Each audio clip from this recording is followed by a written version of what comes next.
অপপ্রচারটা কে করছে? তৃণমূল থেকে করছে অপপ্রচারটা। কি করছে? অপপ্রচার করছে যে শুভেন্দু অধিকারী সন্দেশখালী সভা করতে আসলো, সেখানে রেখা পাত্র উপস্থিত নেই।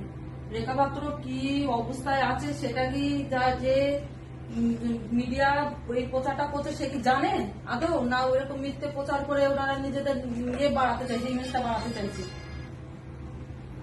আমি এখানে হসপিটালে অ্যাডমিট, আমি নিজেও ডাক্তারকে আমি বলেছিলাম যে আমি ডাক্তারবাবু আমাকে কয়েক ঘন্টার জন্য ছেড়ে দিন, আমি শুধু সবাই যাবো, গিয়ে একটু দাদাকে সম্মান জানিয়েই চলে আসবো। কিন্তু ডাক্তারবাবু বললো না, সম্ভব না, আপনাকে ছাড়তে পারছি না, কেননা আমাদের এরকম হসপিটালের কোনো গাইডলাইনে নেই যে পেশেন্ট এরকম সিরিয়াস অবস্থায় ছাড়া যায়, ওই জন্য যেতে পারি। তারপরেও এরকম একটা অপপ্রচার কালকের থেকে আমি দেখার পরে আমি হতাশ হয়ে গেছি যে এরকম একটা অপপ্রচার কেন করছে এই তৃণমূল থেকে, এরা কি চাইছে।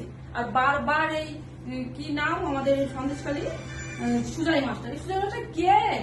এ তো প্রথম থেকে নিজেই বলছে যে আমার বাড়িতে তৃণমূলের জন্ম, তারপরও কেন একে নিয়ে ওর সাথে আমার নামটা জড়িয়ে বারবার কেন কালিমা লিপ্ত করতে চাইছে আমি বুঝতে পারছি না।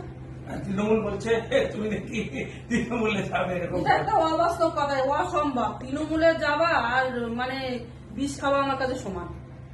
তৃণমূলে যাওয়ার কোনো প্রশ্নই আসে না। ভারতীয় জনতা পার্টি আমাকে যে সম্মান দিয়েছে, যে বিপদের হাত থেকে বাঁচিয়েছে, আমি সেই ভারতীয় জনতা পার্টিকে সম্মান করি, আর সেই ভারতীয় জনতা পার্টিতেই আমি থাকতে চাই।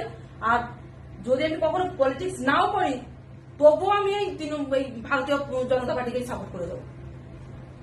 ঠিক আছে, তুমি রেস্ট নাও, কথা বলতে হবে না, তুমি রেস্ট। এই তুমি রাখো না, তুমি